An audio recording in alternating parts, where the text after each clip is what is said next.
नमस्कार शैलेन जी। नमस्कार। स्वागत आपका धरातल में। बहुत अरसे से मन था कि आपसे बात हो पाए। और अभी हाल ही में जो कुछ घटनाक्रम हुआ देश में, उस दौरान आपके बारे में जब फिर से सुनने को मिला, तो हमेशा ये लगता है कि आप जैसे नायक जो है हमारे समाज में हैं, जिसकी वजह से हम जैसे लोगों का, युवाओं का, देश का, समाज का बहुत बड़ा हौसला है आप। क्योंकि जिस हिम्मत से आप डटे रहते हैं और जिस कहानी को जिस अंजाम तक आप पहुंचा पाए हैं, वो सबके लिए बहुत प्रेरणा वाली तो है ही। लेकिन उसके पीछे बहुत सारे किस्से होते हैं जो अनजाने रहते हैं, और उसमें जो प्रेरणा के और जो स्रोत हैं, वो शायद हम वो पकड़ना और जरूरी हो जाता है। धरातल का बिल्कुल। मंच, मुझे लगा कि शायद ऐसा हम अभी कोशिश ही है कि हम उन मुद्दों की बात कर पाए जो बहुत सारे जो शोरगुल है आसपास समाज में, उसमें खो जाते हैं। जानते हैं कि भ्रष्टाचार है, हम जानते हैं कि जो पूरा राजनीति और अपराधियों का जो गठजोड़ है, उसकी बातें हम सुनते हैं, फिल्मों में देखते हैं। लेकिन वो फिल्मों की कहानियां भी शायद आप जैसे ही किरदारों से निकल कर बुनी जाती हैं। तो शैलेन जी, आपसे मैं 3 हिस्सों में कोशिश करूंगी कि बात कर पाऊं। जी। पहली बात, क्योंकि मैं बिल्कुल एक आम नागरिक की तरह आपसे बात कर रही हूँ, मुझे कोई गुमान नहीं है कि मैं बहुत जानकारी है मुझे चीजों की। लेकिन आपके हवाले से मुझे लगता है 3 हिस्सों में अगर हम बात कर पाए, एक हिस्सा जो आपके वजूद का हिस्सा है, उस सिस्टम में रहते हुए फाइट करना, वो कहानी हालांकि सब लोग बहुत सुन चुके हैं, लेकिन उस कॉन्टेक्स्ट में, जिस कॉन्टेक्स्ट में मैं बात करना चाह रही हूँ आपसे, उस कॉन्टेक्स्ट में शायद फिर से दोहराना जरूरी है कि आपके वजूद की, कि कहाँ से वो स्ट्रेंथ आती है, कहाँ से वो परवरिश आती है, परिवार का साथ क्या होता है, भरोसा क्या होता है, और उस सारे झंझावातों में आप कैसे अपने आप को, अपना जो मानस है उसको टिकाए रखना। तो पहला हिस्सा वो। दूसरा हिस्सा मुझे लगता है कि आपकी खैरियत पूछने का, कि जब वो सारा दौर चल रहा होता है तो किसने खैरियत पूछी, किसने ख्याल रखा, किसने खैर खबर ली।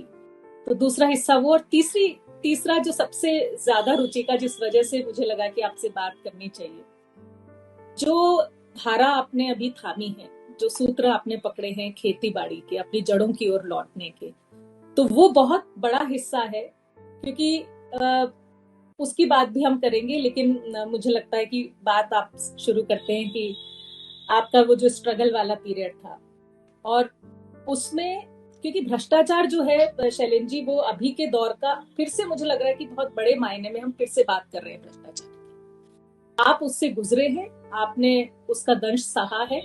और मुख्तार अंसारी वाली कहानी, अगर संक्षेप में आप हमसे बात कर पाए, और उसी बातचीत में आप ये जो अपराधी, राजनीति, अधिकारी, और ये जो पूरा सिस्टम का गठजोड़ है, वो कैसे आपने देखा।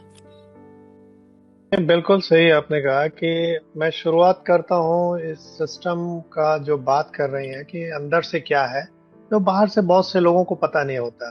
जैसे हम ही लोग इलाहाबाद यूनिवर्सिटी से छात्र रहे, जब तैयारी करते थे तो ये सोचते थे कि हम जाएंगे तो ये करेंगे, ऐसे करेंगे, वैसे करेंगे। अभी 2-3 दिन पहले सिविल सर्विसेज यूपीएससी का रिजल्ट आया और मैं देखता हूँ बच्चे आते हैं, सेलेक्ट होते हैं और बड़े एक उनको उम्मीद होती कि हम ऐसे करेंगे, लेकिन अभी उन्होंने सिस्टम को नजदीक से देखा नहीं है। अब हम लोग के साथ भी वो सेम वैसे ही घटित हुआ।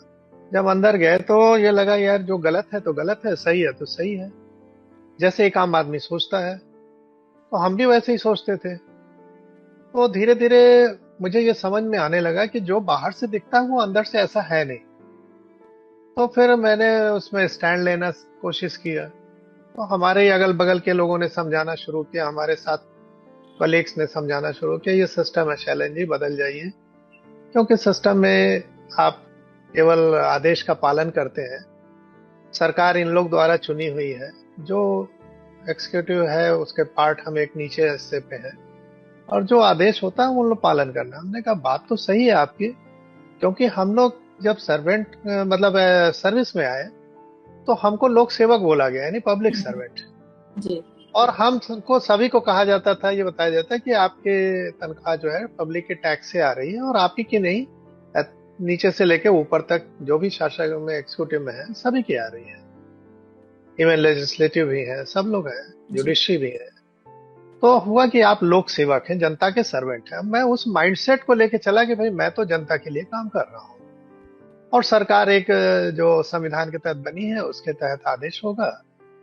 लेकिन सामने आता था कि नहीं, एकदम से इलीगल काम करने के लिए अगर कोई बोले तो छोटे मोटे स्तर पे तो खैर हमारा ऐसी इमेज बन गई थी, ये आदमी किसी की सुनता नहीं है, और वो छोटा मोटा स्तर अपने आप पार होता चला गया। और इस पूरे प्रक्रिया में लगभग 2 साल तो हम लोग ट्रेनिंग में काट लेते हैं, तो 7 साल का समय हमको फील्ड में 7.5 साल का मिला।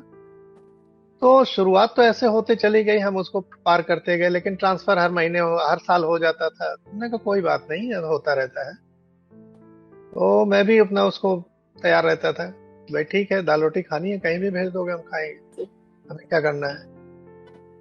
और फिर ये धीरे ये धीरे ये जो सोच था शैलेंद्र जी, इससे थोड़ा सा और पीछे जाती हूँ, क्योंकि वजूद की बात मैं कह रही हूँ कि आपका बैकग्राउंड जो है वो आपको क्या साहस देता है, क्या हिम्मत देता है। तो क्या बैकग्राउंड में ऐसी बात थी, आपकी परवरिश में क्या बात थी, परिवार का माहौल ऐसा था कि कहाँ से ये आदर्शवादिता जो होती है, क्योंकि हाँ बिल्कुल, बिल्कुल आप सही कहें कि किसी न के जो संस्कार होते हैं जिसको हम लोग कहते हैं, वो आपके परिवार से सबसे पहले आता है। तो मेरे दादाजी फ्रीडम फाइटर थे, वो भी गवर्नमेंट सर्वेंट थे, उसमें पोस्ट ऑफिस में थे, लेकिन गांधी जी के आह्वान पे उन्होंने सर्विस छोड़ के और एक पूरा हिस्सा लिया। चौरी चौरा कांड में भी बंद रहे सब लोग, कई साल जेल में रहे। तो मैं जब छोटा था तो उनके साथ मैं बैठता था, सोता था, और बाबा के साथ। तो बाबा हमको किस्से सुनाते थे कि कितनी मुश्किल से हम लोगों ने आजादी पाई है, और अब हमारा समय है, हम इसको ठीक करेंगे। लेकिन ये बात है शुरुआत, लगभग जब मैं होश संभाला तो तब तक आजादी को भी 20-25 साल हो गए थे। तो धीरे धीरे वो उनके दिमाग में आता था कि जो हम लोग जितना सोचे थे उस तरह से नहीं चल रहा है, ये बातें आने लगी थी। तो कहते थे कि इसको ठीक करना होगा, नहीं तो सबकी शहादत बेकार जाएगी। तो वो कहीं ना कहीं से बीज दिमाग में बैठा हुआ था। तो सर्विस जब मिली तो मैंने कहा कि भाई कितनी मुश्किल से ये मिली है, और इसमें अगर कुछ गलत हो रहा है तो इसको चेक करना है। तो उसके तहत फिर हमने किया। फिर हमारा परिवार भी, जैसे अपना परिवार लीजिए, मेरी भी शादी हुई तो एक सिलेक्शन के बावजूद भी एक रिटायर्ड टीचर के यहाँ सिंपल शादी की मैंने। हमारी वाइफ पीएचडी तो होल्डर थी बॉटनी से, उन्होंने, और ये सोच के मैंने किया था कि भाई हम लोग कभी भी दिक्कत आए तो दोनों लोग जॉब करके अपना कुछ रोजी रोटी कर सकें, बच्चे को पाल सकें, पढ़ा लिखा सकें। और वो बात भी काम आई। जब मैंने सर्विस छोड़ा तो उन्होंने तुरंत सर्विस ज्वाइन करके और घर संभाला। तो ये जो स्ट्रेंथ आती है आपके परिवार से सबसे पहले आती है। फिर दूसरा स्ट्रेंथ आता है कि जैसे होते हैं लाइक माइंडेड लोग अपने साथ, वैसे ही दोस्ती करते हैं, संगत। तो हम, हाँ संगत। तो जो आप बाहर समाज में जाते हैं, स्टूडेंट लाइफ में जाते हैं, तो स्वाभाविक है हमारे साथ के भी बहुत से लोग सेलेक्ट हुए। तो जब मैं बाहर सर्विस से आया तो इन लोगों ने, घर का परिवार तो पत्नी ने संभाल लिया, भाई बहन ने, हमारे हमारे बहन भाई साहब थे गांव में, खेती करते थे, उन्होंने संभाला, खाना पीना सब भेजना। लेकिन जो समाज में मूव करना होता था, काम करना होता था, उसके लिए भी आपको गाड़ी चाहिए, पेट्रोल चाहिए, खर्चे चाहिए, मूव करना है तो वो हमारे दोस्तों ने संभालना शुरू किया। तो ये मैं लकी रहा कि हमारे साथ सपोर्ट कितने दोस्त थे हमारे ऐसे, परिवार। और कितने पुराने दोस्त थे? ये सब दोस्त हमारे स्टूडेंट लाइफ के थे, कुछ तो हमारे बचपन में भी कई जगह पढ़े हुए थे स्टूडेंट लाइफ में, लेकिन एक बहुत बड़ा ग्रुप नहीं था ऐसा। कोर ग्रुप हमारा करीब 10-15 लोगों का था जो इसको देखते थे। बाकी हमारी स्टाइल शुरू से रही। जब मैं रिजाइन भी किया तो मैं चुनाव में इंडिपेंडेंट लड़ा था बनारस से 2004 में लोकसभा। और आपको बिलीव नहीं होगा कि मैं पब्लिक से कहता था कि देखो मेरे पास ऑफर सबका है टिकट का, मैं उनका नहीं ले रहा हूं, आपसे हम ले रहा हूं, आप हमको लड़ाओगे। आपको बिलीव नहीं होगा कि मेरे पास पैसे नहीं होते थे तो लोग कहते थे भैया चंदा ले आए, हम लोग पब्लिक देने को तैयार है। तो हमने कहा नहीं, पता नहीं इसका मिसयूज कहाँ हो। तो मैंने कहा चंदा लेने की जरूरत नहीं है। तो कोई लड़का जैसे मेरे पास आता था, सब भैया वो 1,000 का काम है, पोस्टर छपाना ये वो। तो मैं उसको 10-10 रुपए, 50-50 के, 100-100 के कार्ड बना रखे थे अपने फोटो के साथ, और उसमें अपील कर रखी थी कि इसकी वैल्यू 10 रुपए है, आपको लगे तो दे दीजिए, 100 रुपए, 50 रुपए। तो वो लेके तुरंत उसको, जैसे 100-100 के 10 कार्ड दे दिया मैंने। तो लेके चौराहे पे जाता था कि भैया के लिए ये पोस्टर छपाना, ये कार्ड भैया का साइन किया हुआ फोटो के साथ है, आप और ये उसके पे ले जा रहा है, तो लोग तुरंत उसको खरीद लेते थे। तो मैं पब्लिक के सपोर्ट से, जिसको कहते हैं पब्लिक फंडिंग से, मैंने राजनीति शुरू की। और मैं इसलिए करता था क्योंकि लोगों को ये न लगे कि शैलेंद्र जैसे किसी एक व्यक्ति ने उनको हेल्प किया। मेरे पास चंदासी एक कोयला मंडी है, तब तो चंदौली में है, मुगल सराय में, एशिया की बिगेस्ट है। तो वहां से इलीगल काम भी बहुत होते हैं। तो सब पैसा लेके आते थे कि भैया अगर कहीं कल को एमपी हो गए तो हमारा ध्यान रखेंगे, और एक मुश्त पैसा लेके आते थे। बड़े बड़े माफिया लोग जो मुख्तार के अगेंस्ट थे वो लेके आते थे पैसे, सोचते थे कि हमारा ले ले और हमारे लिए काम करे। तो मैंने कहा भाई हमारे लिए सब बराबर है माफिया, चाहे वो किसी धर्म जाति के हो, हमें इससे कोई मतलब नहीं है। हम पब्लिक के लिए काम करना है, और पब्लिक की मनी हमारे लिए 2-4-10 रुपए महत्वपूर्ण है ना कि आपके लिए 2-4-10 लाख महत्वपूर्ण है। तो इस तरह से हमने अपने सहयोग बनाया, मतलब सहयोगी बनाया, जिनको लेके हम आगे राजनीति किए। तो शुरू से जो क्राउड फंडिंग की आप बात करें, पब्लिक फंडिंग, कितना करीब आप जनरेट कर पाए? क्योंकि वो बहुत बड़ा अमाउंट तो नहीं होगा। नहीं, जितना हमें जरूरत थी उतना ही जनरेट करते थे। अच्छा। हम ये नहीं कि जनरेट करके हम फंड इकट्ठा करके रख दें। अच्छा। मैंने इस चीज को देखा, इंडिया अगेंस्ट करप्शन जब हुआ तो मैं बहुत नजदीक से वॉच कर रहा था। तो उसमें नाम दिया गया था इंडिया अगेंस्ट करप्शन, आपको याद होगा? याद है, बिल्कुल। और फंडिंग उसके नाम पे होती थी, लेकिन वो जाता था कबीर संस्था में। हाँ। ये मुझे तत्काल खाली, मैंने तो एक बहुत अच्छे जर्नलिस्ट हैं, शायद आप जानते होंगे, राम बहादुर राय जी। हाँ, बिल्कुल जानते। तो मैं उनके साथ घंटों बैठता था। तो कहते थे शैलेंद्र तुम्हें क्या लग रहा है? हमने कहा पहला तो यही गलत लग रहा है। सही है। और मैं उसी बात पे आने वाली थी आपसे कि एक करप्शन आपने नजदीक से देखा, आपने अपने तरीके से देखा, हमने मीडिया में रहते हुए अपने तरीके से देखा। फिर हमने देखा कि जिन संस्थाओं की जिम्मेदारी भ्रष्टाचार पर वार करने की थी, उसका खुलासा करने की थी, उन संस्थाओं में देखा तो वो भी उसी भ्रष्टाचार के जाल में, और उसमें खास तौर से जो सिविल सोसाइटी जिसको हम कहते हैं, जिसका काम है, और मीडिया जैसे संस्थान है जिसको हम, जो 3 पिलर्स की आप बात करते हैं कि डेमोक्रेसी के 3 पिलर्स, उसमें से चौथे 5वें पिलर्स ये भी हैं, लेकिन ये खुद भी उसी जाल में फंसे हुए हैं। और इसीलिए वो जो पूरा राजनीति का जो गठजोड़ है उसमें बहुत सारी हिस्सेदारी बहुत लोगों की रहती है। मैं आपको यही कह रहा हूँ कि एक आम आदमी के रूप में हम लोगों को बाहर से कुछ दिखता है, और जब उस सिस्टम के नजदीक जाइए तो अंदर से वो कुछ है। बिल्कुल। और यही विरोधाभास को मैं लाना चाहता था, और अपने रेजिग्नेशन में भी लिखा मैंने कि मैं बहुत नजदीक से देखा कि हम जिनके लिए काम करना चाहते हैं उनका तो कोई हस्तक्षेप ही नहीं है। केवल 5 साल में एक बार वोट देके और किसी बहाने उनको बरगला के वोट ले लिया, उसके बाद उनका कोई हस्तक्षेप नहीं। और फिर गवर्नमेंट को रन कौन कर रहा है? यही माफिया लोग, धनपशु लोग। तो पब्लिक के लिए नीतियां बना देना और पब्लिक के तक पहुंचा देना, ये दोनों अलग बात है। हमारे कई प्राइम मिनिस्टर लोगों को बोलना पड़ता है कि हम जितना भेजते हैं नीचे तक नहीं पहुंचता। सही। भाई जिम्मेदारी किसकी है कंट्रोल करने की? आप ही की तो है, दूसरी की थोड़ी है। गुड गवर्नेंस यही बात है कि कैसे गुड गवर्नेंस। तो गुड गवर्नेंस जो है वो तब तक नहीं आएगी जब तक कि लगातार इसकी सोशल मॉनिटरिंग नहीं होगी। आपको जान के ये आश्चर्य होगा कि 2004 में जब यूपीए गवर्नमेंट बनी थी, तो यूपीए गवर्नमेंट ने एक करीब 20,000 करोड़ रुपए से एक नेशनल ई गवर्नेंस प्लान लाया था। गुड गवर्नेंस बात चली तो उसमें मैं आ रहा हूँ।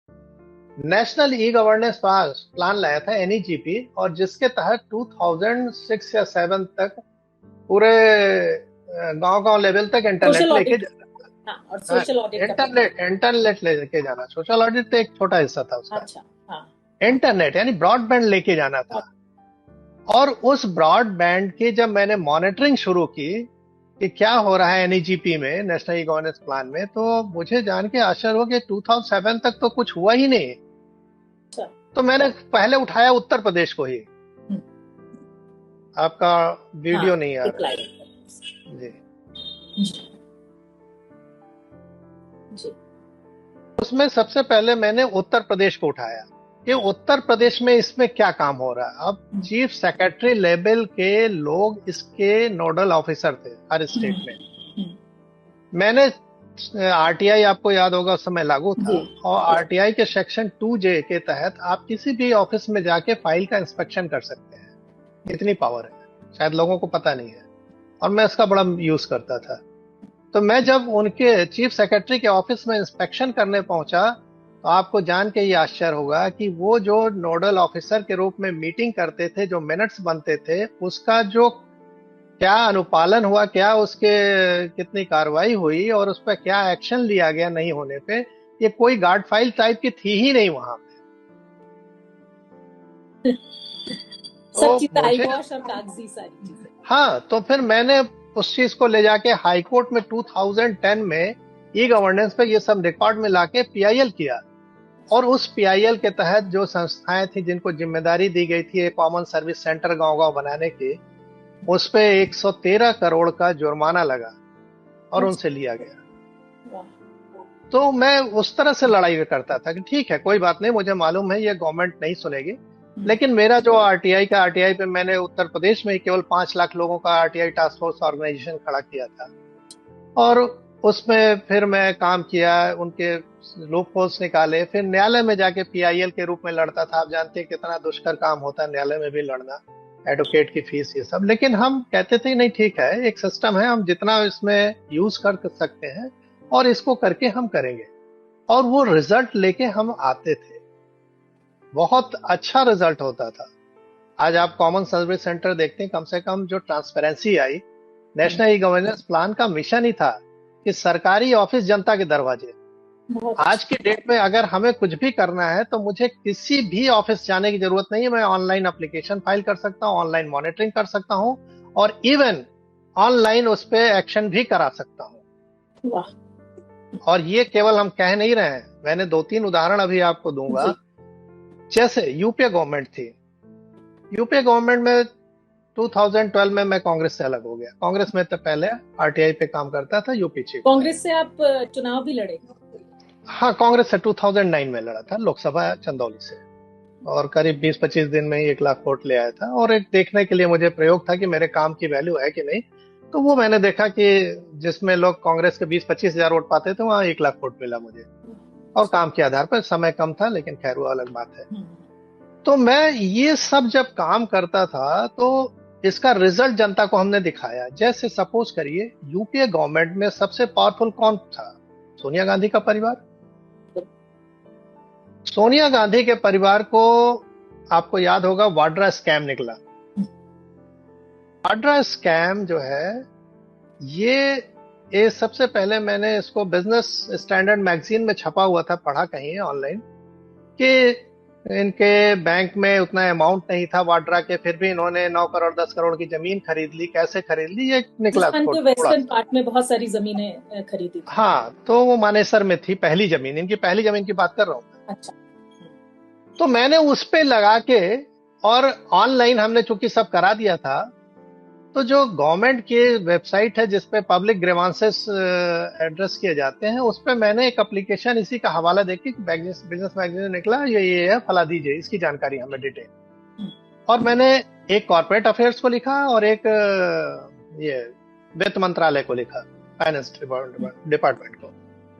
फाइनेंस ने कहा कि कॉर्पोरेट जवाब देगा, कॉर्पोरेट ने कहा फाइनेंस जवाब देगा, और एक सीधे मैंने कॉर्पोरेशन बैंक को लिख दिया था, जो कि इनका अकाउंट था वाड्रा का।